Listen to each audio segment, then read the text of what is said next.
Hello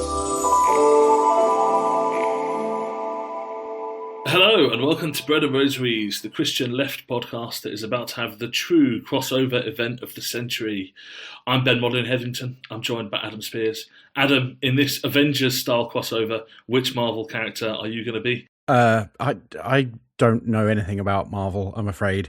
I kind of hate Marvel and DC because of all the military nonsense. I knew this was to be your answer. Yeah. I just knew it.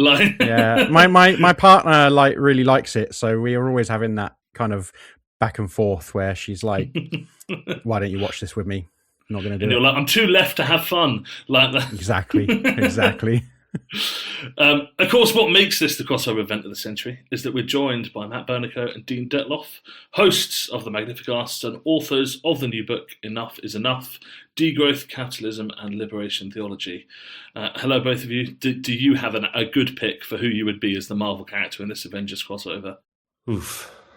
Rocket Raccoon, voiced by Bradley Cooper. That's what I want to be in my life. I want to be Rocket Raccoon, voiced by Gilbert Gottfried. two raccoons with dueling voices. I like it. That's the multiverse. Yeah. I'd be Nightcrawler, who's not usually an Avenger, but he is a devout Catholic. So I feel like that's where I'd want to start myself out. Rocket Raccoon is very much a Protestant. I think that goes without saying. Yeah, and actually, I didn't tell you this, but this whole episode is going to be going through the entire Marvel catalogue and discussing what particular religion each of them. Yeah. Oh, we're going. Yes, there must be an Orthodox Marvel character somewhere. We will work it out. Absolutely. It's like is it like Dara O'Brien or someone like that who was talking about, as an Irishman, getting asked, "Are you Catholic or Protestant?" And he's like, "Well, I'm an atheist," like in Northern Ireland, right? "But I'm an atheist." "Yes, but are you a Catholic or a Protestant atheist?" Yes, but are you a Catholic or a Protestant Rocket Raccoon is the question. Yeah. Can Rocket Raccoon repent and return to Rome? It's a deep theological question. Can he or must he? Yeah. Well, through Christ, all things are possible. Yeah, I know that Marvel are struggling a little bit, but that is possibly a storyline that's really bottom of the barrel for them. That's right. Stanley's passed away, but whoever's in charge over there, call us up. We'll write the spec script. We got you covered. This is you've done a book. Your next thing is you want to write a Marvel comic like that. That's right. Gen Z is craving it. They want the Catholic papist Rocket Raccoon. Well, for anyone who doesn't know the pair of you, which I'd be surprised in our listenership, but it's possible, do you want to introduce yourselves and tell us a little bit about who you are and what you do? Matt, you go first. Thank you. Hi, I'm Matt Bernico. I'm the co-host of the Magnificast podcast about Christianity and leftist politics. I live over here in Scotland. It's great. I like to do labor stuff and environmental stuff. That's my whole stuff. That's all the stuff I do. I'm Dean Dettloff. I'm the other co-host of the Magnificast, and I live in Toronto. I'm from the U.S. originally, and I work in a Catholic international solidarity movement, working with folks in the global south. So organizing, research, advocacy, all that kind of stuff. And I watch a lot of baseball, specifically. Oh my God.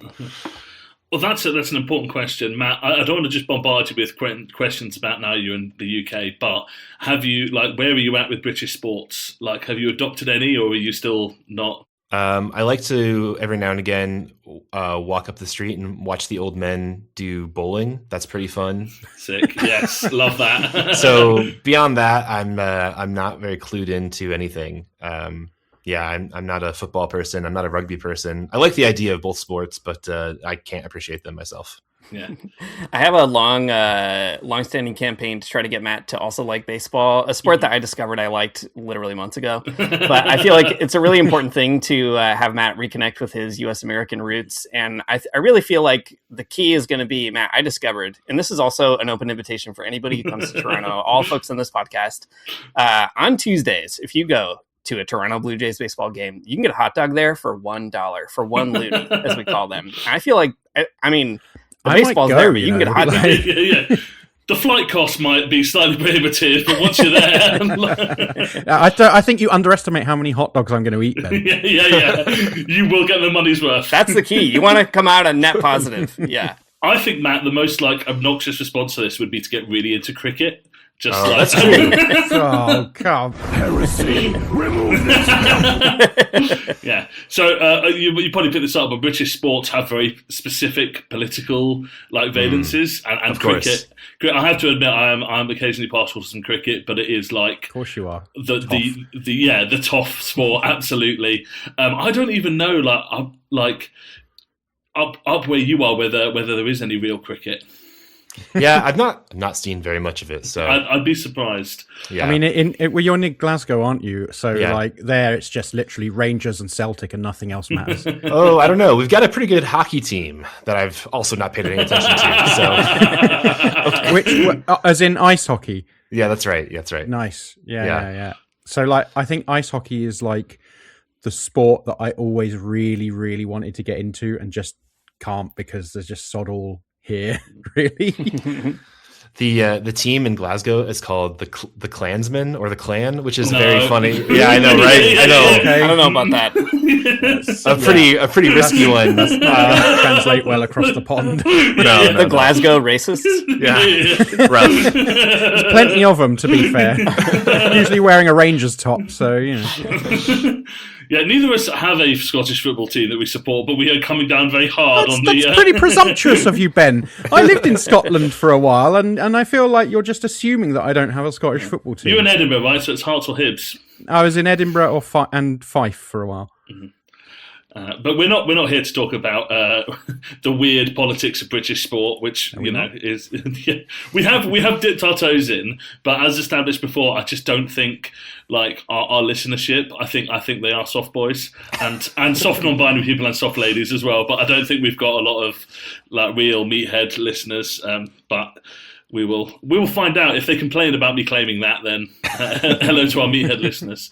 But instead, Adam, why don't we start with what is on your mind grapes? Yeah, we will do once I find the bloody thing. You were boasting about your soundboard beforehand. I went to click it and I had to drag the thing and it just highlighted everything. Right. What else is on my mind, grapes? There we go. What's on your mind grapes, Adam? Oh, Lord, is it me? Yeah, you said you proposed that we talked about Palestine action, but Oh, yeah. I did propose that. Yeah. Yeah, because we record these some way in advance, but around about the time this is going to come out, we will probably have a decision from the High Court? Because on the prescription or deprescription of Palestine action. So they went to court against the government a while ago, and the court found that the prescription of Palestine action was illegal. But Palestine Action remained a banned terrorist organization, and rightly so, to my mind. Monsters. Unless, when this comes out, they've been found that it's fine, in which case, fantastic news. We were supportive the whole time. The whole time. We never doubted. So the government appealed that ruling, and that's been going through the court, and when this comes out, we will have a decision. And I think we should record now just our thoughts and maybe a little celebration on that prescription being found illegal, and then we'll do the same if it's found to be legal. So if we could just, a little cheer, and we'll edit it in. So it's either hooray, we have free speech again, or hooray, thank the terrorists have been banned. For Keir Starmer and the Home Office. What a great job they're doing. I think, to be fair, either way, everything that's coming out of this government is that whatever they find in terms of the prescription, they're going to continue trying to stop protests against the genocide. Right? They are bafflingly committed to this idea. Yeah, I know, and this is the thing, isn't it? Whenever a government decides to clamp down on a group, we see that those new rules come in and end up affecting people beyond that as well. The very way that prescription works, when that was introduced in the early 2000s, people were saying we're going to have mission creep here, and there are going to be organizations getting banned that shouldn't be banned. And of course they said, no, that will never happen. And what do you fucking know? Yeah. That kind of stuff is so wild. It's so weird to see how law kind of escapes its own boundaries in that sort of way. Also, I guess I should say, I do think it's very funny to think that God did predestine you guys to record two outcomes for the one decision that he is going to make. And I think that's a really great joke that he's playing on all of us right now. Good job on God. But it is like here in Canada, they passed a whole range of bizarre legislation after 9/11 because of terrorism. And similarly, people were like, that's going to become a huge overreach. And then it has been applied in all kinds of really bizarre scenarios, including like policing indigenous movements and calling them terrorists as though they're, I don't know, equivalent to people like blowing up the World Trade Centers because they like occupy a train track or something. So yeah, I don't know, just good to be vigilant, I guess, about all those kind of knock-on effects. But it's too bad to see what's going on over there across the pond. Yeah, it's very... I don't know. It perhaps is a reminder of the limitations of the law, right? Like you kind of, there's always this sense that you can predict the outcome in this case, but the people who were doing this, I'm not so cynical as to think they kind of knew this is where it would end up. I think it is just maybe a liberal over reliance on law and how that might actually kind of save us all in the long term. I mean, I think I broadly agree with you there, but I think there probably were some who were like, yeah, because then we can use this later on as well. Like those people exist in these kinds of places. Yeah, I remember talking to a police officer. Why did you do that? In a social situation. Why did you do that? I know. And they, I was talking to them about drug legalization, and I was saying, if I might hear lots of officers, at least like very pro, like legalizing or decriminalizing weed, and it was really they're all fucking smoking it. yeah. Destroying the supply chain. yeah. What he said was, the problem is though, if you decriminalize that, we lose an excuse to like arrest people and go into their properties and stuff. And it was so like, oh yeah, this is obviously what the police think, but they don't say it that blatantly publicly. But after a few drinks chatting socially, they'll be like, yeah, we need that law so that we can have a massive overreach of our powers. Like, it's really important that we have that. It's just incredible as well, though. Like my partner. So like I've basically never been stopped by I was briefly once when they were driving past and said, wanted to know why I was turning my head away whenever they went past, and I was on the phone. But like I've never been stopped by the police. My partner happens to be a black woman, and she has never touched drugs or anything like that in her life. She's like as straight edged as they come. Yeah, she's a real loser. But has she been stopped by the police? You better believe it.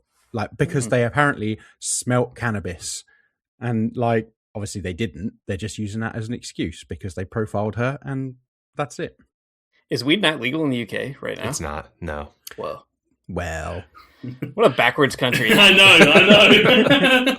It's not legal, but like, you would be, if you were smoking a spliff and walking past a police officer, you'd be a little bit unlucky if they stopped you. It's that kind of like, and it is generally more of an excuse. Unless they stopped you and wanted a toke, Yeah.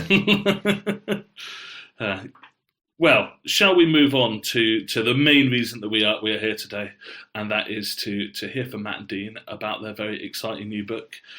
It's really funny reading it. Not. I mean, there are some funny bits in it, but like as a long-standing Magnificast listener, like you can kind of being like, oh, I remember you mentioning that idea, or I remember like hearing that, but kind of it all kind of coming together. It's very, very good. Really, really enjoyed it, and kind of brought together some of the themes that I think you guys have been kind of thinking through on the podcast, but in a way that is, I guess, more systematic and book formed, I guess, than you're going to get on a podcast, right? So, I guess the first thing to do is to kind of get you to tell us a little bit about the idea that kind of led you to writing this book, and give us that little kind of, you always do an elevator pitch, but it's a long elevator on the Magnificast, so I'll do that back to you. You got a long elevator ride to tell us about the book. So dangerous. Matt, I don't know, why did we write this book? Okay, this is why we wrote this book. Money. We've done well. If that was the motivation, we're going to be money and chicks. That's clearly what it was.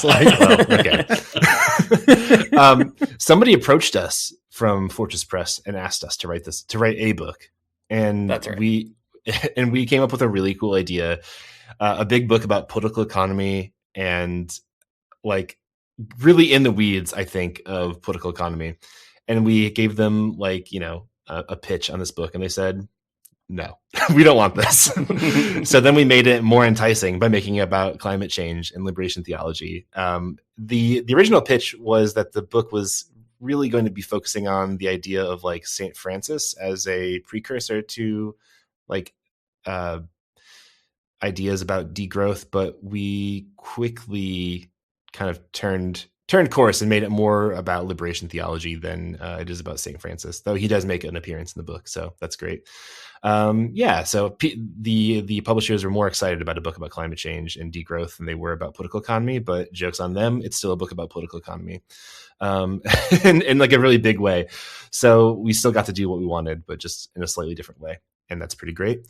That's how we got to writing the book. Dean, do you want to start we're on like the second floor. Do you want to start telling people what the book's about? Right. Yes. As all these business people pile in here and they're stuck with us, and we can finally, with our captive audience, convince them that degrowth's the way to do it.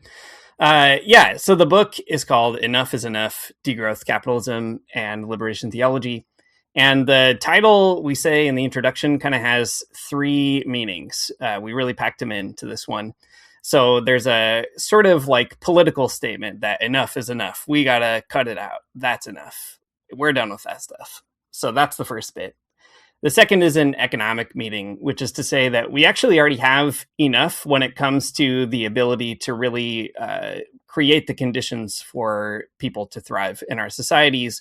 And yet our economy is so addicted to this idea of growth that it can't really accept that maybe there's kind of a ceiling or a limit or a sufficiency, all that kind of stuff. And then lastly, the final meaning is kind of like a spiritual or I don't know, philosophical meaning, which is to say that maybe the world in itself or creation is kind of already enough on its own to be itself. Maybe we don't have to turn stuff into commodities to make them valuable or meaningful. And we should rediscover some way of being in relationship to creation that allows us to really appreciate creation for what it is.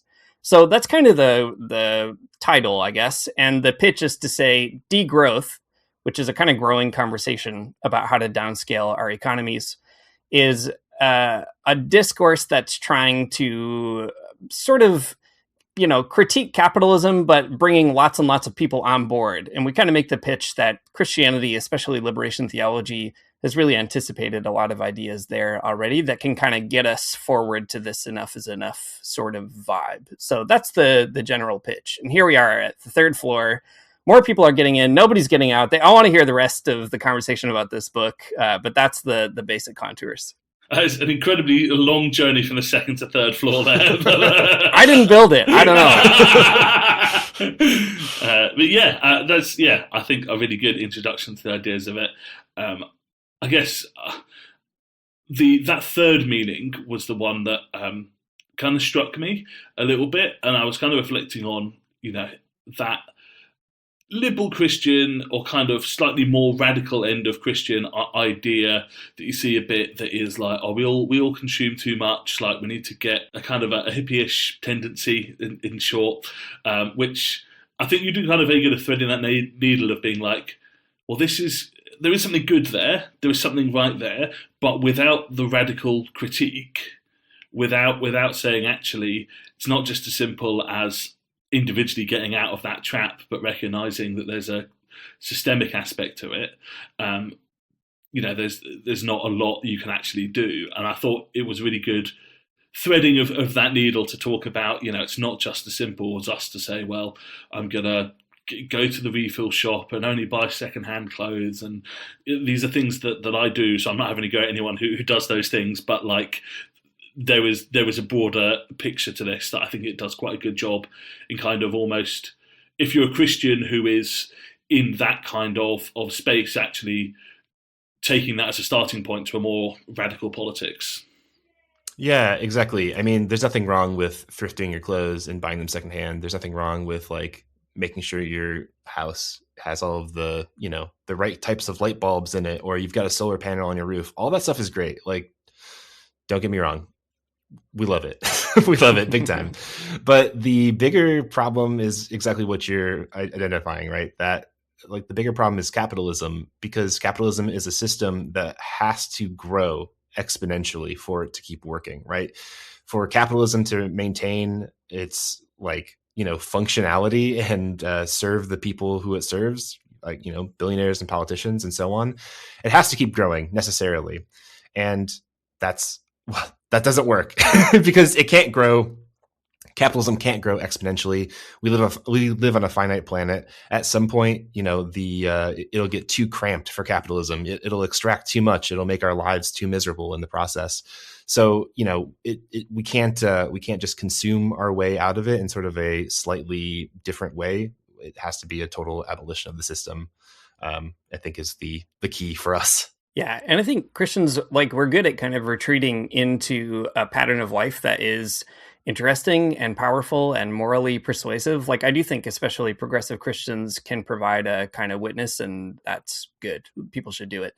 But it's also this question of if you retreat into that kind of life and you don't kind of then move back outward to attack those structures, your best case scenario is you might kind of keep yourself a bit pure, or kind of become the beautiful soul, or the island on which you live might be very beautiful, but the sea that kind of surrounds you is destructive. And it's really not enough to make sure that we're kind of leading a life that feels ethically consistent internally. We've really got to find the kind of next step to say, well, what does that commit us to politically? And I hope that's kind of something the book helps square a little bit as well. And like you said, it's not a matter of kind of shaming or being like, oh, people aren't doing enough or whatever, because I think that's also like a weird affect that we absorb on the left. And as Christians, there's a kind of self-flagellation where it's like, oh, I just need to consume less or be more, I don't know, like austere person or whatever. But I think it's instead a way of saying we can really open ourselves out into working with others, into building exciting political movements, building the alternatives we actually want. And hopefully that's actually energizing. So rather than being like, let's all live in the permanent economic Lent, as we put it, maybe this is kind of an Easter moment to be like, let's celebrate what would really happen if we invested in the structures of life instead of the structures of death. I was really fascinated, and maybe this is a completely mad order to do this in, but it's what triggered in my brain, so that's what I'm going to do. You have a wonderful name for a chapter, which is Christian Tools for Conviviality.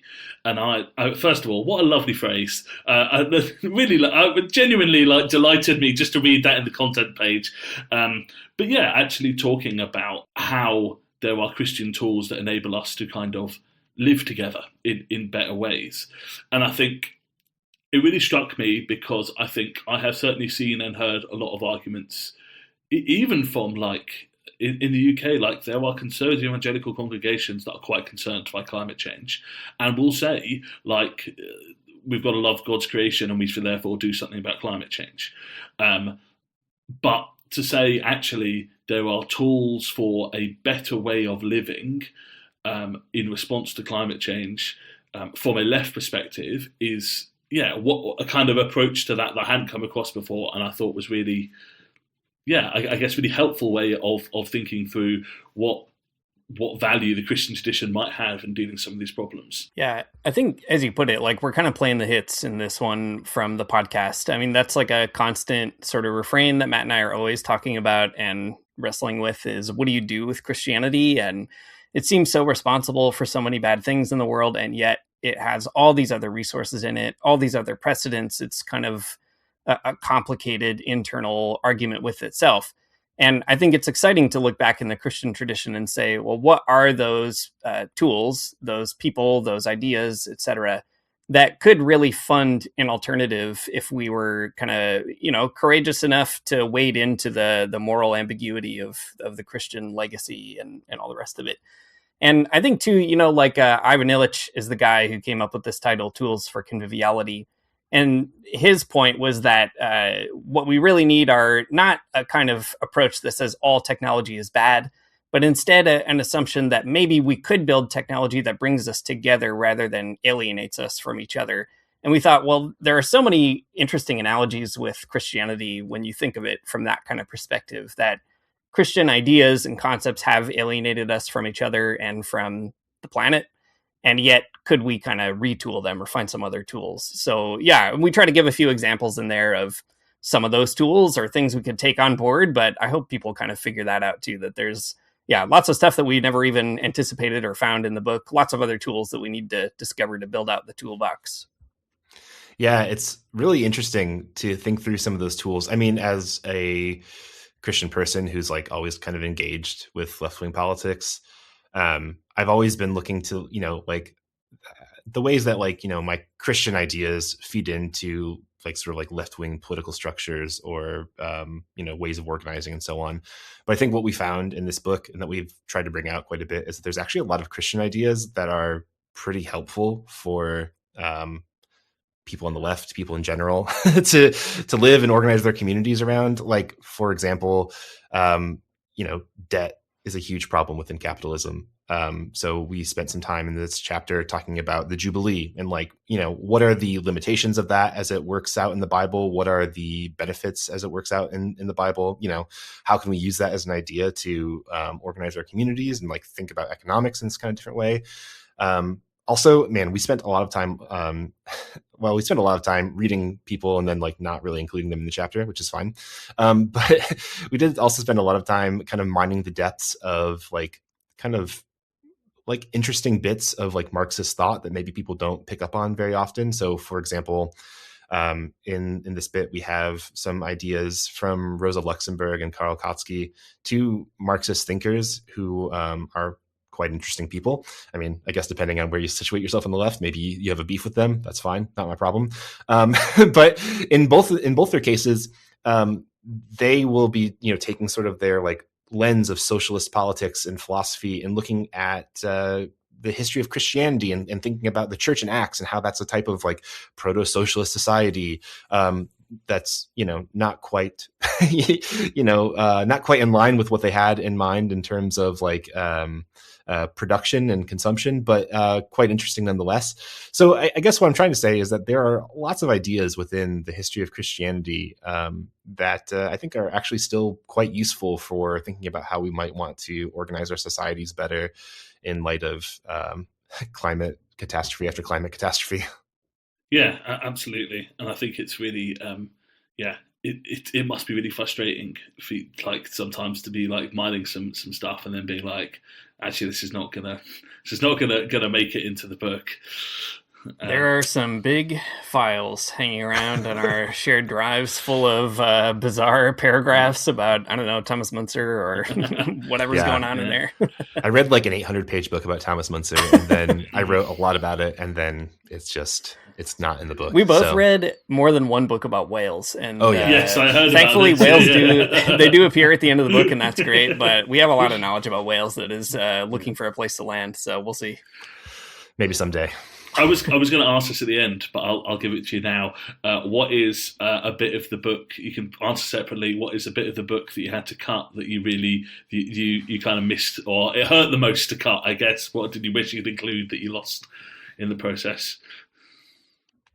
Yeah, really early on, I read two different biographies of the life of St. Francis, and I had like all of these very funny St. Francis stories about, I don't know, what he thinks about money and all kinds of just wild St. Francis shenanigans.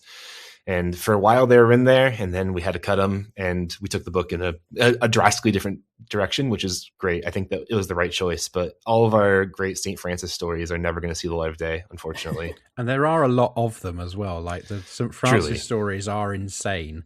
Like I stayed at a Franciscan like friary couple of years ago, and before every meal they would like read from, I don't know if it's the same book, like one of these books, like one of the stories of St. Francis, and they're all just, they're mad.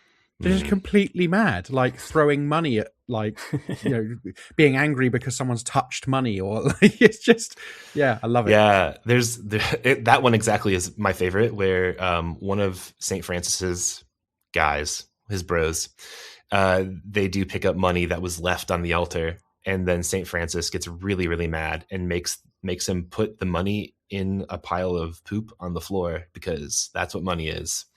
Man, wild stuff that will never see the light of day, but it's great. Yeah, cutting that stuff was heartbreaking also, because Matt and I, after we cut it, took a trip to Assisi together in Italy, and it was like such a bummer to be like, oh my gosh, this guy's so cool, and nevertheless not in the book. I think for me, we had a lot of material also on monopoly capitalism that was like, I don't know, we worked very hard on it, and I feel like we'll find some place for it at some point. And a lot of it survives in an extremely truncated form, which again, I think was the right decision for the book. Like, I think maybe that's one good thing. There aren't any major edits where I'm like, that was a mistake and we had a big problem or something. Like, they all kind of made sense. But yeah, I don't know, like, I feel like it's very helpful to know how capitalism works, and especially how monopoly capitalism works. And when we first pitched the book, that was kind of the idea, is we were like, this is a primer for Christians to think about the economy. And as Matt said, didn't go that direction, which is fine. But yeah, it's like rereading some of that material, even sometimes I'm like, oh man, I wish more Christians knew about this. So maybe one day we'll find a way for that stuff to see the light of day. It does appear in some form that I think is more effective in the book, but lots of boring technicalities that nevertheless should find some way into popular writing, I guess. One day we will see the Christian version of Capital that you're writing. Like, that is 3 volumes of Christian Capital. Like, that is the dream. Franz Hinklemer had already wrote that book, so we're lucky. Yeah. One of the things, the book in general, but particularly, was it the second chapter?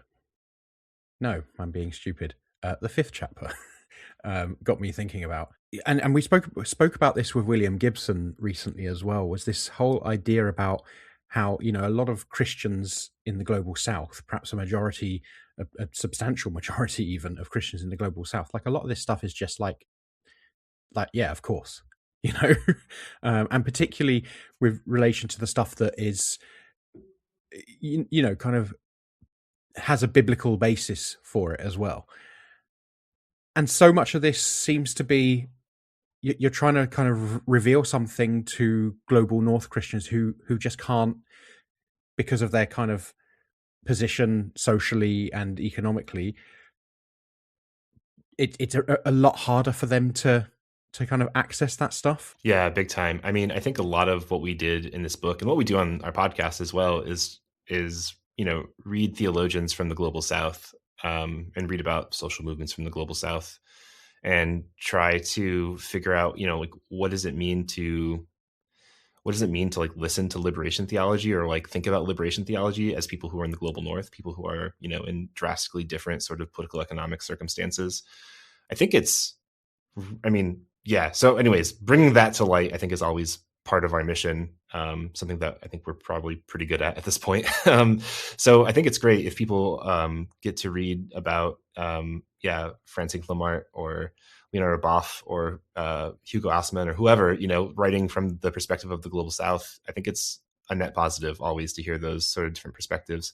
I think it's also really helpful because Christianity, like, historically makes a lot more sense if you orient it around the sort of like subaltern position within society. Like, Christianity, it comes out of you know, movements of oppressed people who are oppressed to the margins by a large empire. And I think it doesn't take a rocket scientist to like look at the world that we live in today and think like, there are those types of people still around, and we up here in the global North are not amongst them. So I think we have to do the extra work of figuring out, you know, what it is going on in the global South and how our lives impact and are reliant on them, and oftentimes, you know, to their detriment. So yeah, I mean, that's a big part of the book.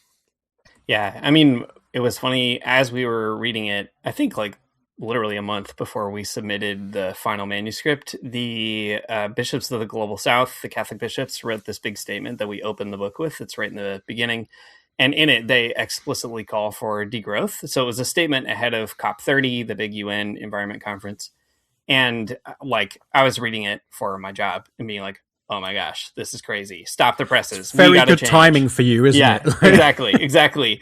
And so literally, like, we gutted the whole introduction and rewrote it with that and everything else. But it was kind of an illustration of that point that I think in the North, like, we're often behind what's going on in the South, and not even just like the fringe, like the weird liberation theology or whatever.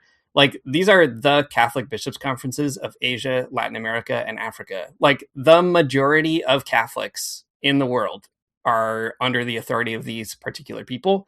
And those are the people being like, yeah, we need degrowth. This is a mainstream institutional voice. So I think that's also where, like, it's weird because it can feel like a novelty to be reading stuff from the global South, but that kind of reflects the strange foreclosed vision that we have in the global North because of our position, because of our kind of privilege in the economic chain. And I think that's another message of the book, is that degrowth is not just about liberation for people in the global South. It is that, it's not, but it's also liberation for us in the global North, because like we've constructed a society that really reduces our own ability to understand what it means to be part of the human family, to understand what it means to be with creation, etc.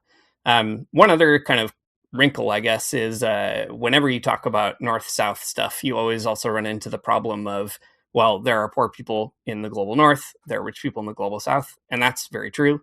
And you can also kind of run into like a weird thing where you paint everybody in the global North as kind of benefiting to the same degree, even though capitalism has created lots of structural inequalities in this place as well. And one thing we try to also point out in the book is historically liberation theology found really creative ways of talking about even those wrinkles. So you have people like James Cone, Black liberation theology theologian in the US, or Rosemary Radford Ruther, or, lots of these other kind of people who are working on liberation struggles in the North, like understanding that many people also need to be liberated there, but who find themselves necessarily engaged in dialogue with liberation theology in the South, and also who recognize the complicated ways that we need to find in order to talk about how there is a structural drain of wealth from the South to the North, and that is just a fact. And yet, even that drain is not equitably distributed in the North. So I think it's like, I don't know, sometimes I feel like we did a better or worse job in the book of talking about that. We tried hard to sort of be alive to it and find the places to identify that. But I think it's helpful to like keep having that conversation. Like, how do we talk about global structural inequality and also internal structural inequality in liberation theology in both the South and North? I think of, decades and decades of examples of how to do that.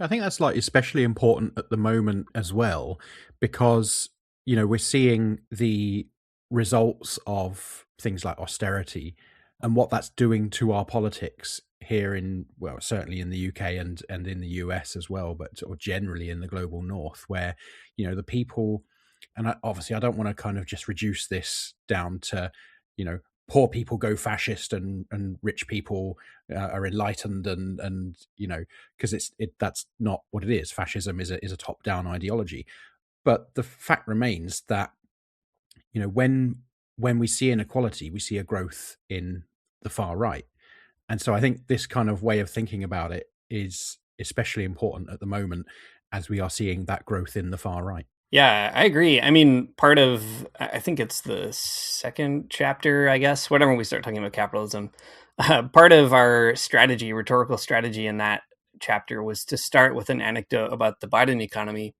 because there was this like really wild story, or I guess this is the GDP chapter. There was this wild kind of phenomenon where leading up to the election, you had all these liberal outlets reporting on the health of the economy, and they would do it by pointing to the GDP.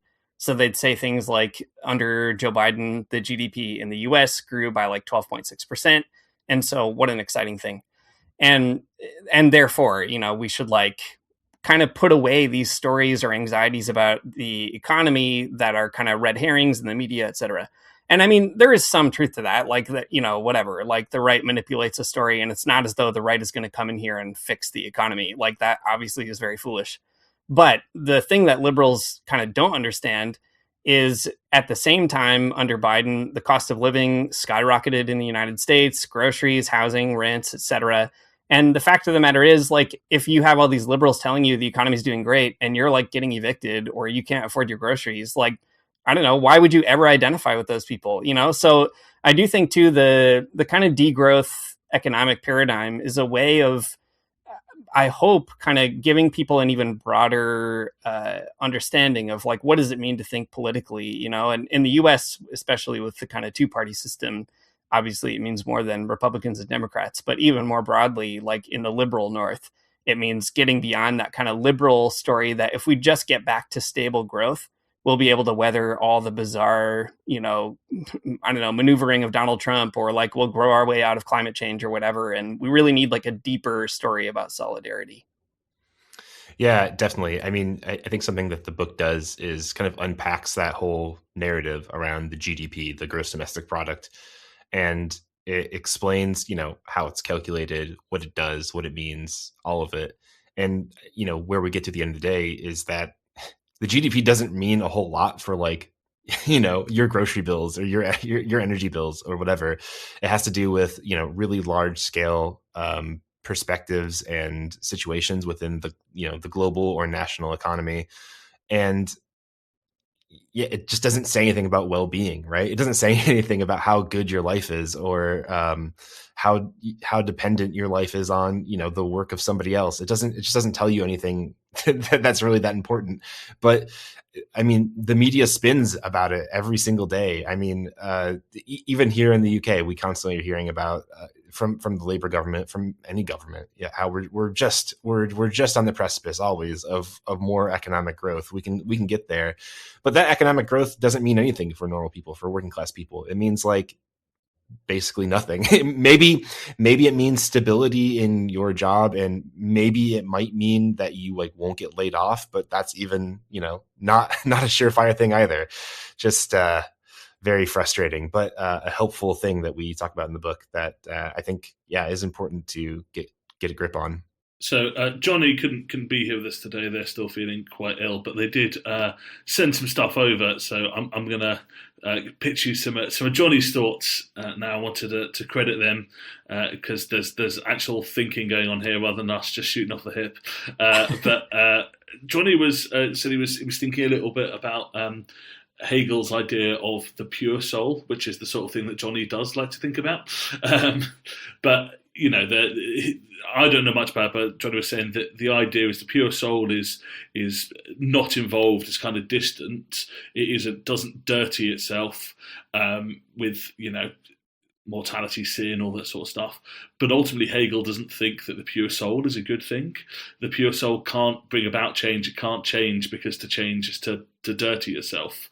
So and I think it's quite interesting when you talking at points about, particularly in that fourth chapter, about kind of complicity and, the way that we are all inevitably drawn into these kind of certain sort of economic relationships, both to the people around us, particularly though, as we were talking about before, to the global south. And actually, there's something about none of us are starting from a position of kind of complete moral cleanliness, I guess. Yeah, and I think that speaks to that tendency we talked about earlier, where Christians will kind of retreat into themselves, or they'll be sort of like, I don't know, excited to do fair trade or whatever that might be, which again are good things, but they kind of create that mentality of being the pure soul, being the person who maybe doesn't have to get involved in a structural way. Or you'll get these stories from even ostensibly more progressive pastors who will say something like, well, I'm neither right nor left, I just follow Jesus, or like Jesus is not one thing or the other. And that is kind of a convenient escape for not thinking about the complexities of the political world in which we find ourselves. And I think one of the biggest ironies of it is that Jesus was not a pure soul. I mean, as we talk about in the book, Jesus is constantly going around doing political education, trying to raise the consciousness of peasants that he talks with, trying to explain the machinations of exploitative wealth generation in the ancient world. And I think to truly follow Jesus Christ in a moment of climate catastrophe in global capitalism means to have the courage to wade into the garbage of it all and try to figure out exactly what to do with all that. So yeah, I think, Christians have to resist being the pure soul in that way. And in so doing, protect their maybe other kind of purity, you know, their ability to follow Christ in a meaningful way. Yeah, that's right. I mean, Christians are really good, I think, at like trying to live by a very overbearing and consistent life ethic. Like that's what we want. We want consistency in all things, everything to kind of measure up to the rule of the gospel and so on. And a great impulse to have, but a very silly one to follow. I think, you know, I mean, we are all complicit in in global capitalism. You know, the lives that we are living are only made possible by like economic imperialism on the global south. All of our nice smartphones and things, you know, they function because of cobalt mined in the DRC. I mean, like whatever. It's just, that's the state of things, and we are all, you know, caught up in it. But it doesn't mean that we have to like demonize ourselves about it. It doesn't mean that we need to be like, you know, throwing our hands up and trying to like, I don't know, live in the woods. It means that we need to try to forge really strong bonds of solidarity with people in the global south. And it means that we need to, you know, fight for them and stand up for people in the country that we live in and countries around the world. Yeah, absolutely. I think that's a really important kind of, distinction there, I guess, about how we approach that stuff.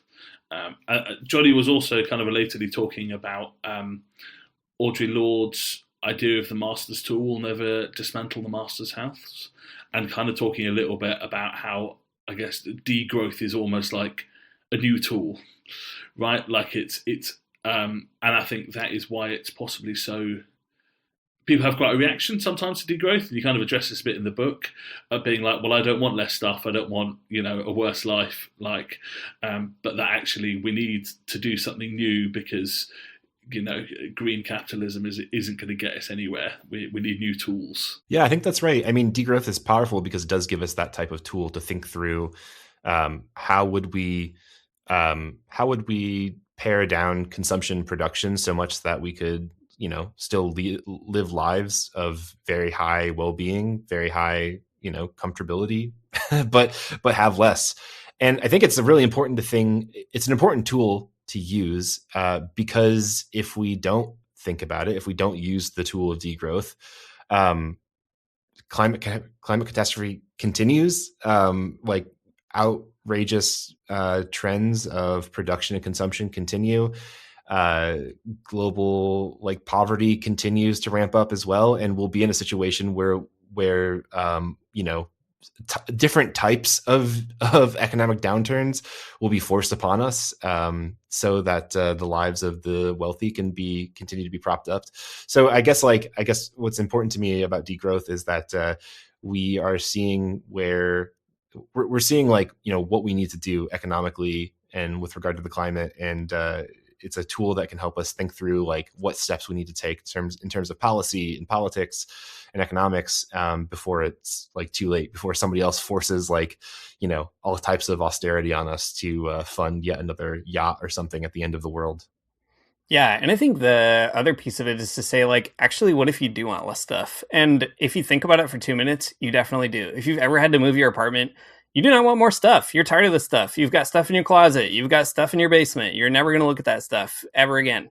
And I think, you know, like we make kind of a sideways joke in the beginning of saying that Marie Kondo, if you remember 10 years ago now or more, in 2015, she was named the Time Magazine Person of the Year, which is like so funny because her biggest contribution to culture was being like, what if you downsized your house, you know, or like, what if you put your clutter away? What if you cleaned your room? She's like I don't know, different version of Jordan Peterson, who could say, but Jordan Peterson for millennials or something. But I feel like the key is to say that, like, intuitively, I think we do understand that our stuff is not a good measure of whether or not we're, you know, healthy or leading a good life. And one thing I think is important to clarify with degrowth is that it's not just a matter of accepting less. In part, it is that. It's accepting, like, our society should not be kind of, you know, they should not be generating, like, ever more energy capacity to fund data centers and all that stuff. And yes, even in our personal lives, maybe we shouldn't have access to same day delivery or, like, I don't know, like a handful of very many like weird conveniences or like cheap, you know, throwaway clothes, all that kind of stuff. But I think the big thing is that degrowth is actually about saying what we really want is a society that feels collective, communal, meaningful, where when we especially socialize the things that make life worth living, whether that's like a community pool or a beautiful park or a library or whatever, we find that those kinds of experiences are so much more fulfilling than kind of the hyper individualized life that we have. And, thinking about it in terms of Christianity, the big metaphor that Matt and I kept coming back to just talking to each other was, on the one hand, you have like the Eucharist in many churches. You kind of come in and you have a communal experience of all that. But there's also like a very funny, perhaps you've seen it, bizarre way of doing communion where you have like a single communion cup that's like prepackaged in all this like single-use plastic, and there's like a tiny wafer on the top, and that's separated by plastic from a little bit of grape juice in the bottom, which is also plastic. And you you consume the body of Christ and you throw it away forever. And I think it's such a good metaphor of like how Christianity has gotten kind of sucked into like the machinations of disposable capitalism. So I think degrowth is like something that's actually desirable. Like if we really found a way to rebuild that community, we might discover that our spiritual life is more meaningful and significant. Our political, social lives are more meaningful and significant. So anyway, all that to say, I think degrowth is desirable, and it is because, as Johnny was saying, it's a new tool. It's a new paradigm or a new way of thinking about old problems. It really reminds me a lot of, I don't know if you guys have come across the concept of library socialism, which the Seriously Wrong podcast have been kind of pushing for a while now. And there's something very appealing about that kind of vision of a world where actually pretty much everything is something you could just kind of take and give back to a library, like borrow from a library, give back as you want, and then it's patched up when it needs to be and all of that kind of thing. And I mean, the Seriously Wrong podcast, they're a sort of unashamedly kind of, as they put it, utopian socialist podcast. So that people listening might have all kinds of criticisms of that, but it's sometimes it's nice to dream, but there's something about that vision of that kind of world where actually things are made not only to last, but actually to be repaired.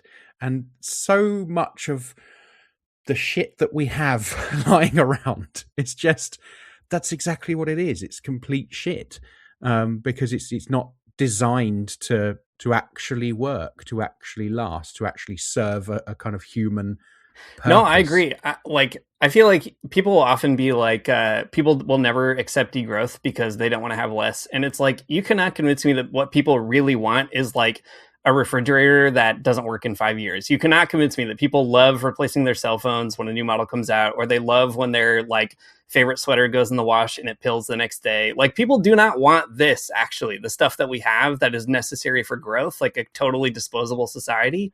And I think, it's important that we say that to folks who are suspicious. Like, it's not that people don't want degrowth. It's that degrowth does take some explaining because it is a badly named movement. I think that's true. We should have picked a different name, but we didn't. So we're stuck with it.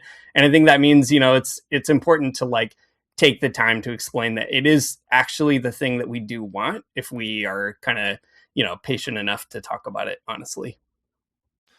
Yeah, and maybe just to tack on a little bit of like complication to the word degrowth, as you're saying, Dean, that as we degrow the bad stuff, the single-use communion cups, I don't know, the refrigerator that connects to the internet, the things that we really don't need and probably don't want, you can also regrow other things that are like cool and meaningful and actually good for your community and yourself as a person. Something that's brought me a lot of hope and joy in the last, few weeks so I've been working on this new campaign in Scotland, and the focus is community energy and seeing like how that works. And there's a lot of community energy products in Scotland because there's a lot of wind here, as you might imagine. Anyways, there's a small town that's in the northeast of Scotland called Huntly. It's right north of Aberdeen, and they have they collectively, like as a town, own a wind turbine, and that wind turbine makes them a bunch of money.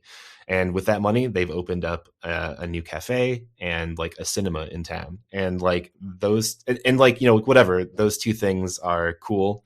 but like the thing that they've gotten along with it, with owning something collectively, is like a whole lot of like a very thick community, right? It's a bunch of people who now like are at these two places, and they're meeting in ways that they haven't done for years, because I don't know, the things that used to be in those places had receded, had left because of capitalist booms and busts.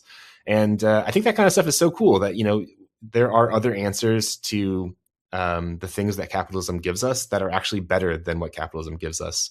Owning your own wind turbine could be like really good for your town, and not paying a big energy company could also be good for your town. So lots of great stuff out there. And I guess I just want to push the point that degrowth doesn't mean just like less across the board. It means less capitalism and more socialist ideas, more sort of like collectivist ideas. And we shouldn't like overlook those things. I think one of the things you might not have considered there, though, Matt, is that that's in Scotland, where they like to look into things and be a little bit more open-minded. Here in England, we do things properly, okay? And we don't want any of that collective ownership nonsense. That sounds a little bit like communism. Yeah, we hired your central banker to be our prime minister over here in Canada. So similarly disappointing. What an amazing career trajectory, by the way. That is real 18th century stuff. Like he was wasn't he like he held the same job in Ireland before he did in England as well, didn't he? So he was the central banker here in Canada during the 2008 financial crisis. And then he was the central banker for you guys during Brexit. Just a real conservative fixer, this guy.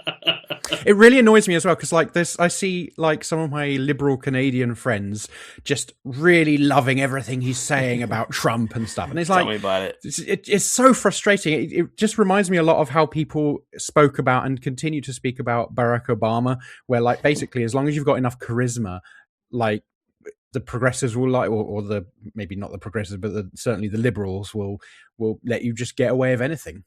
Yeah, I thought nobody would ever make me feel even remotely nostalgic for Justin Trudeau, our previous prime minister, who also drove me insane. But at least Justin Trudeau was like, it's important to be nice and like respect Indigenous peoples and all this kind of stuff, which he failed at miserably, by the way. Yeah. Don't get me wrong.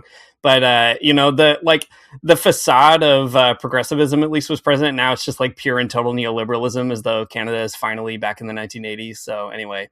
I'm ranting. Matt told a really good story that made me feel good, and I'm going to stop telling stories that make the rest of us feel bad. So, I think you're judging the vibe of the podcast exactly right. Something I really loved in the book is quite a while ago. I remember you saying on the Magnificast, basically like, it is possible to just email Leonardo Boff and ask for his views on things, and then you were like, I don't know if what process has happened in, but obviously at some point you were like, and also, we are writing a book, and we could just email Leonardo Boff and ask what he thinks about things, which is just an incredibly cool thing to be able to do. Like, just be like, wonder what Leonardo Boff thinks. Let's ask him. And you named me your final chapter after something you said, which is life is worthless.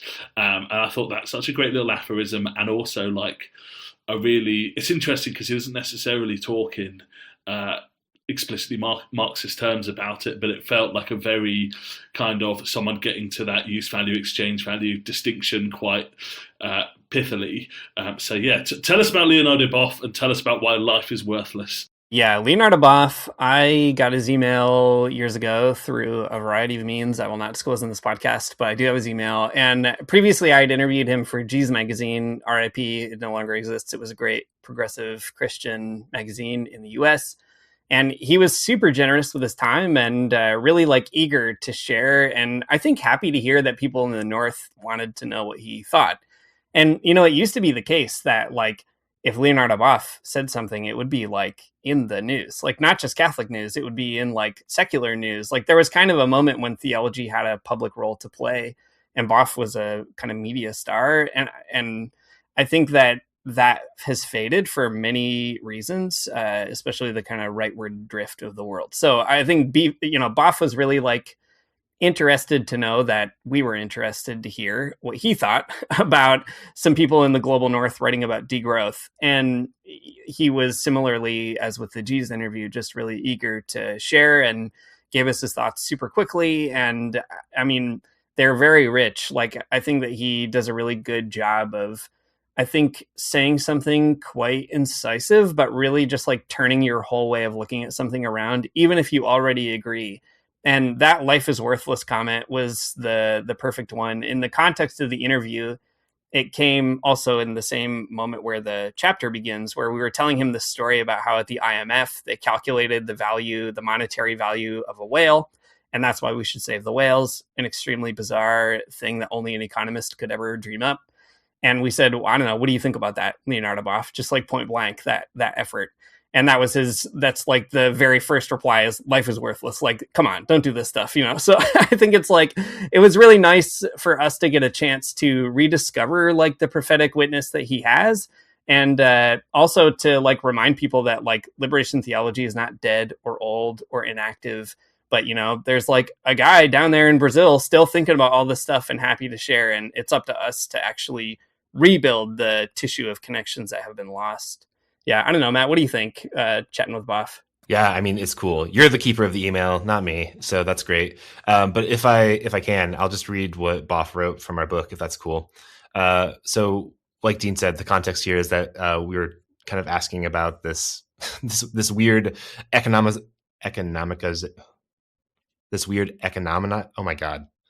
the weird financialization of the life of a whale. Whatever. It's worth so much money. Who can say? Leonardo Boff says, life is worthless. It cannot be a commodity because it has a value in itself and its place within the cosmogenic process.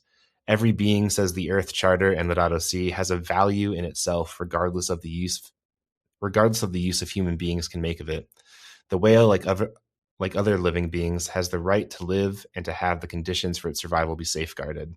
So there you have it from Leonardo Boff himself. All life is worthless. We all have sort of like an innate worth, an innate value, and to measure that economically is like there's something perverse about that. And I really appreciate that guidance, because I don't know, the people who do the financialization of marine life or any sort of ecosystem, there's like something well-meaning in it, but like extremely misguided. So I think it's good to just kind of come out and say, like, just stop doing this. It's so dumb.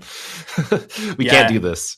Yeah, maybe even to tell a story that's kind of related to that, I guess. I was in Brazil for COP30, which was a nightmare, an insane place to be. But Brazil was awesome, and the social movements that were present were awesome. And there, at one point, I had visited a community in the Amazon, and they were talking about how somebody had come to their community to pitch a kind of carbon offset process, or sort of a like, we'll protect this land and we'll make sure that it's like financially supported and so on in this kind of greater scheme to offset the carbon emissions elsewhere. And this community was like, well, first of all, we're doing a pretty fine job like taking care of it ourselves. So like, don't even worry about that. We don't need that money. Like, no big deal. But secondly, they were saying, we don't want to either, on the one hand, give up our own sovereignty over this land to some, management firm. And secondly, we don't want to be the license for pollution somewhere else. Like, just because even in a best case scenario, our place was conserved, that shouldn't be the reason that you could go ruin somebody else's community. And I think, Leonardo Boff is a theologian who is the product of that way of thinking. Like, he's not a guy who like sits around in seminary and reads books. And I mean, he has done that, it's like not to be an anti-intellectual, but the key is that he's being informed by the struggles of actual people on the ground. So that encounter also kind of put in my own brain, like, well, it's so important that you're like in touch with other movements, because they will kind of help you figure out, what it means to be a Christian in this particular moment. Yeah, there's also something like extremely St. Francis-y about that particular way of thinking too. Again, it's not in the book, so don't go looking for it. But there's a sense, if you read some of St. Francis's stories about money, like in the Golden Legend or in other places, like St. Francis thought that money was bad because of its sort of like universality, the way that you could sort of translate anything with money. He said that was diabolical. That was, it's demonic that is the case. And I mean, like, that's such a great example of someone doing that, like a real theological idea that has important financial import, because, like management firms, like you're saying, Dean, they they would love to, have a little offset over here in this part of the world, but then, pollute a little bit more over here. But it's, absolutely an absurd idea, something that only, the derangement of money can do to someone's brain. I think that's why degrowth is so hard for people to get their heads around. Capitalism has made our brains, even those of us who kind of think we're above it, think about things in these certain ways, right? Like it has impacted us. And I'm really fascinated by the way that you kind of link that liberation theology criticism of growth and degrowth, because it suggests to me this idea that almost like, going back to what we were talking about, like Christian tools earlier, like there was something in Christianity that can help, done right, can help us kind of deprogram our capitalist brains in ways that are helpful and probably not all that common. Like, you talk a little bit about, it's Benjamin, isn't it, who talks about how Christianity transforms itself into capitalism, but that's actually not the only thing it can do. And actually there are maybe Christian ways of, coming to the same kind of ideas as degrowth, but kind of essentially deprogramming ourselves and those capitalist thoughts in a Christian way. Right. And I mean, we discovered the language of idolatry to be a really useful tool in particular throughout the book.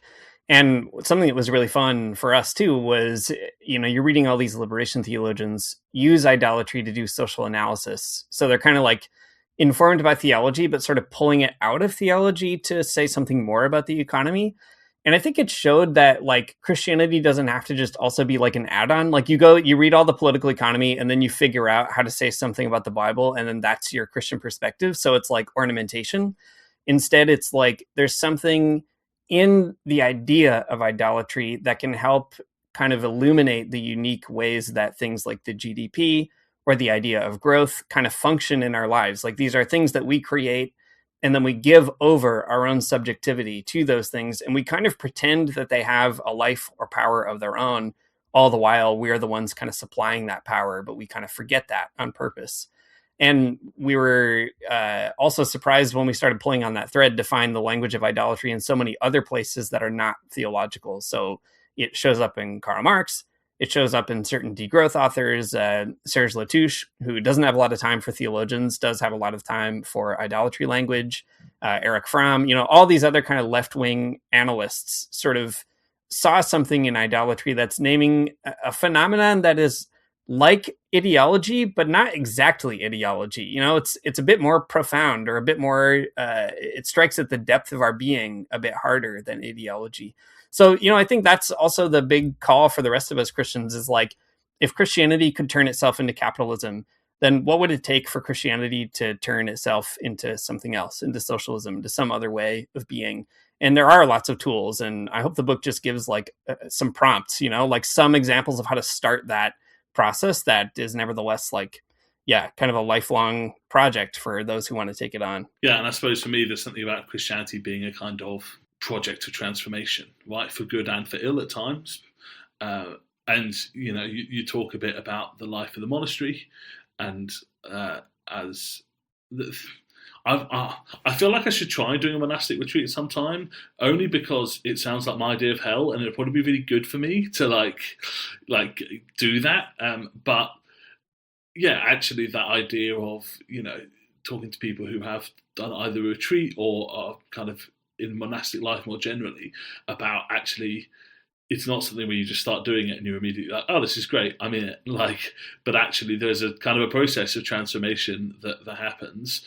And that, actually if Christianity is a machine that does a process for transformation, then can we use that for good? I think it's a really powerful question. And as you say, that language of idolatry is so foundational in Christian thinking. And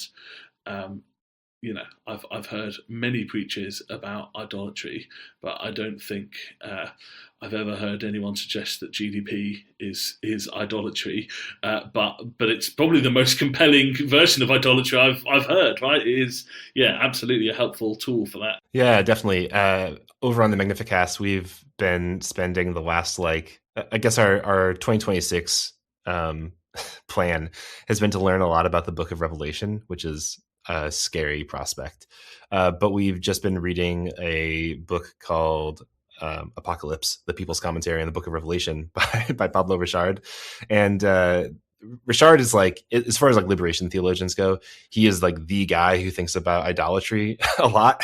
And he's great. I love it. But throughout the Book of Revelation, he's kind of pointing out all of these ways in which this sort of like this big end times book is a response to idolatry, and Christians kind of buying too much into idolatrous behavior. Something that he says towards the end, which I thought was actually quite interesting. He's doing some like exegesis on the use of a particular word at the end of Revelation about people who weren't going to make it into the New Jerusalem at the end. So sorry, all these people are going to get left out. Anyways. One of the words that he's kind of tracing throughout the New Testament is, I don't remember the Greek word even, so not very helpful for a podcast. But anyways, it's a word that means an idolatry about money, and the being greedy or whatever. But Richard makes the case that the idolatry towards money is like the original understanding of the word idolatry in the New Testament. That when John of Patmos or whoever wrote Revelation, who can say, uses the phrase, it's the same phrase that's used throughout the Gospels, so that whenever you hear anyone talking about idolatry in the New Testament, they're talking about being greedy, being sort of idolatrous towards money. So interesting that meaning is basically erased from most of Christianity in the global North, and unless we kind of bring it back up again. But it's in there. I guess that's a thing that Dean and I end up talking about quite a bit, is that like you were saying, Ben, Christianity is like a machine that can transform. It's a machine that can do like a lot of things, but it's kind of up to us as Christians to find the pieces that we really want to put together and really want to use in our lives to transform ourselves. So I don't know. We have to find all kinds of weird places to rescue those ideas from. Yeah, I think that's a really good. And I think that idea that you guys have been developing for a number of years now, actually, around that language of Christianity as a machine or technology, and actually making active choices about what we do with it and how we use it, has been really impactful on my thinking about stuff. And I think it's a really useful kind of tool for thinking through this stuff. Well, that'll be the next book. That was my PhD dissertation. I never published it, so Matt and I can come back to it. We'll see. We'll build the big Christian Gundam that we keep talking about. We are probably running near the end of time, but I did want to ask you a bit of a throwback Magnificast classic question, which is, you used to, way back in the day, at the end of the interview, often ask people, I can't remember the exact words, but something along the lines of, what do you wish Christians knew about the left, and what do you wish the left knew about Christians?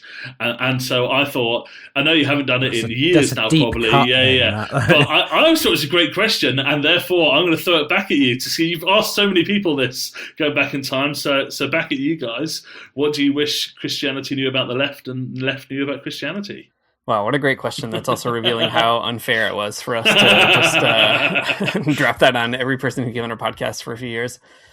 Let's see. I'll give it a go, and I'll do Matt the favor of giving you the chance to come up with the really good answer. So you can take your time. I think when it comes to Christians on the left, I guess, maybe one thing I wish Christians knew about the left is that the more we engage ideas on the left, the more we actually have an opportunity to rediscover parts of our own tradition that have been kind of covered over, whether on purpose or by accident.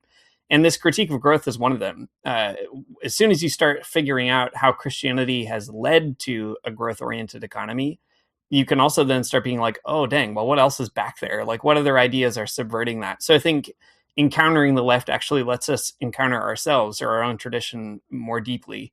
So that's the one side of that relationship. And when it comes to leftists and Christianity, I guess I feel like, there are lots of boring left-wing anxieties about Christians, whether or not religious people can be socialists. I think all that's quite boring, and I don't know. If someone feels that way, I kind of don't really care. Whatever. They can do whatever they want. They probably don't need us anyway. That's fine.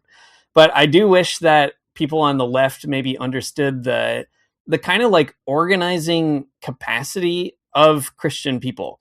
There are very few spaces, even in Northern societies where Christianity is on the decline, there are very few spaces that gather a ton of people together one or more times a week to just basically be formed in a language of morality and values, etc. And I don't think that there should be like a cynical leftist entryism into churches, although people have done that. The Black Panthers, for example, and Huey Newton and so on. And that's all very interesting. Exactly. But I think like there is a kind of untapped resource there. And I think if people on the left take the time to translate what they're after in terms of a liberated society into language that makes sense to normal people, for lack of a better term, or to people who are moved by a kind of moral conscience, but maybe haven't taken that next step of like squaring that with structural injustice, I think there's like a massive source of energy there. And we see it happen every once in a while, you know, like on racial justice or climate justice, like every once in a while, something kind of snaps in religious communities and they just show up. So that would be my call to the left is like, I don't know, go to church and make friends and then figure out how to get those friends to come to your next thing. There'll be more people there. They'll wear cool clothes and costumes and collars, and you can really, you know, make for a cooler photo in the end. Yeah, I think that's really, really interesting. And it, you know, just made me think about actually even just like my experiences of like in left spaces in Newcastle where I live, and then I go to church occasionally because I can't say I go to church, or Adam will point out I miss it on a regular basis, but occasionally, and I'm, you know, an ethnic minority in the church in a way that I am absolutely not in most left organising circles, and I don't know, that's not to.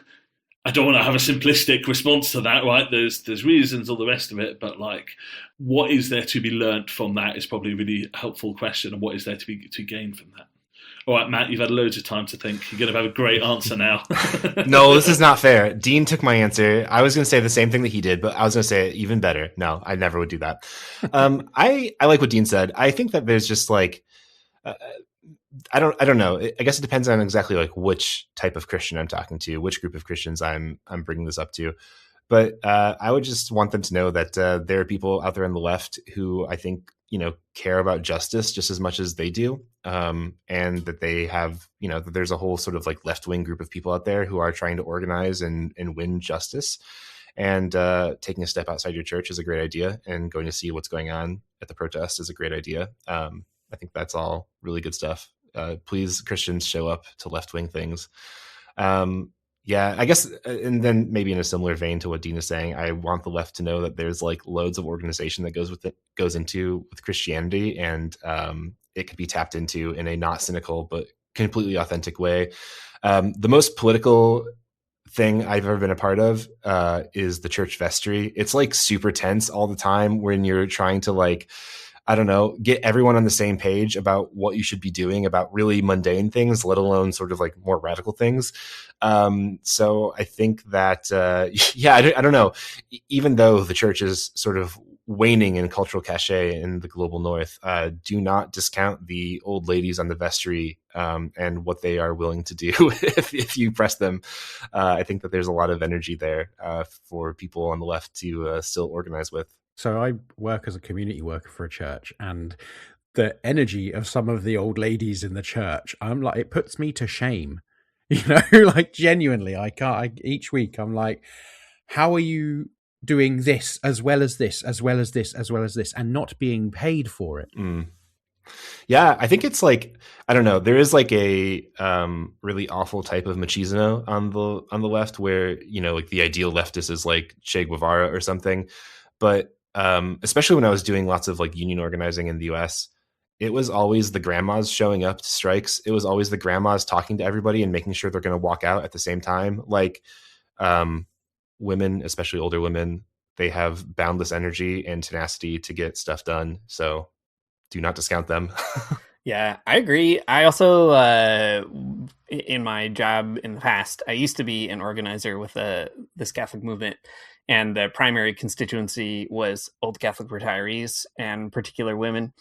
And also they bring, so not to idealize old ladies, because they bring both like an extreme amount of care and also just total and absolute chaos energy. And it's so awesome. Like I love showing up to like a big rally with a lady who has like a dozen grandkids, and she's going to tell you everything she knows that she has ever learned about like mining injustices in Latin America. Like, I think people just underestimate like how important it is to kind of invite those kinds of folks in, because they don't fit the like profile of, you know, the person on the left. And that's important. Like, if you want to win anything in society, that's the kind of person that you have to win over. And Christianity actually wins those people over in a way that, like, I don't know, your average left-wing rally is just never, ever going to do it. So I think there's like, you know, an untapped resource there, and also a kind of, access to like a very healthy energy of absolute and total chaos among older activists and church-going folks that I think the left really needs. I think we'll wrap up in a moment, but it's, I think, something that you just made me think about in terms of this, the old lady chat, is that actually something about church spaces is you've got kind of less spaces that are very like, you know, we're feminists, we want, and, you know, but ultimately often are quite male dominated for structural reasons we could talk about, but churches are often kind of by default quite matriarchal organizations. Like, you know, like there is just a far higher number of women that are in churches than there are men, and for whatever reason, in my experience, like a lot of the organizing is done by women with that. And then again, it's quite an interesting dynamic that is, you want to see a women-run space, don't go to your leftist organisation. Go to the church. Some churches, obviously, like there's a lot of different options there, but that's probably just about all we have time for. So, Matt and Dean, thank you very much. It has been brilliant to have you. It was really great to read through the book and kind of get to see the kind of end point of a lot of the kind of thoughts that I've kind of listened to you having over the years. If people want to get hold of the book, what is the best way of doing so? I think it will be out by the time this podcast is released. Yeah, the book is pretty easy to find at this point. It's called Enough is Enough, Degrowth, Capitalism and Liberation Theology. You can get it basically anywhere you want to buy books. But we suggest that you do buy it from a local bookshop. Go to your local bookshop, ask them to buy this book. Well, that you want to buy the book from them. They'll order it for you, I'm sure. Or ask your library to stock it. If that's not the case, you can get it from, I don't know, Waterstones or whatever in the UK, or any other bookseller. It's out there everywhere. It's also on the Fortress Press website, fortresspress.com, and you can search Enough is Enough and you'll find it there. And I should say too, we made a study guide for the book. It goes through it chapter by chapter, and if you want to do a reading group, it's there. It's free. You can download it on our website. There's a link, tinyurl.com/enoughisenough book. That'll bring you also to some links to find a local bookstore if you don't know what yours is, and meet some nice people there. And there's also an excerpt there from the book that was published in Sojourners. So if you want to preview, there's a couple ways to maybe check out the content at that link. Yeah, and we'll stick the link in the show notes. And I don't know who's listening to this that isn't already listening to the Magnificast. But if you're listening to this, I guarantee you will enjoy the Magnificast. Just go look at it on your podcast platforms. It is definitely well worth a listen to. Adam, where in the world can people find you? You can find me most places, TikTok, Instagram, that kind of thing, at CommieXIAN. I also have an article coming out, as I think you do, don't you, Ben, in Shibboleth magazine? Yeah, probably. I wrote something for them at some point, so yeah. Yeah. So I think we both have articles coming out in Shibboleth magazine, which you should definitely pick up a copy of, because it's a small leftist Christian project that needs lots of people to help it keep going, and it's really important work. So go and do that. Yeah, absolutely. Matt, Dean, if people want to keep up with you and what you're up to, where's the best place on the wide web to keep track of your movements? Yeah, the Magnificast on Instagram, the Magnificast on Blue Sky. Dean and I are on both those platforms too. Don't find me on it though. Just ignore me completely. That's probably the best. Just find my podcast, and that's where all the good stuff is. Don't worry about what I'm doing. Yeah, same. You can find me on Instagram, but I log into it literally one time a month and just post pictures that I took. So I actually don't know how to use the app. My wife recently was trying to teach me how to use it, and I was like, I'm over it. I'm hopeless. It's it can't be done. changed as well. It's changed. That's the problem. This is becoming She's trying to show me to be. It's yeah, so confusing. I know. There's stories, there's posts, there's Reels and- highlights, there's I don't want to know. It's not right. I It's can't just know. photos. Instagram is photos. That's all right. it is. Let's all just go back to being on Facebook. That's what I say. Oh, good grief. Thank you very much, you guys. It's been really great to have you. A long-awaited crossover event, but yeah, really fantastic to have you with us. So thank you very much for joining us. Yeah, thanks so much. Thank you. If you want to find out more about us, all our details are breadandrosaries.com. If you want to get in contact with us, all our contact details are there, so please do get in touch. We'd love to hear from people. There's a Patreon on there if you want to chuck us some pennies to keep things running. Otherwise, that'll do us for this week. Thank you very much for listening, and we'll see you next time. Goodbye. See you later.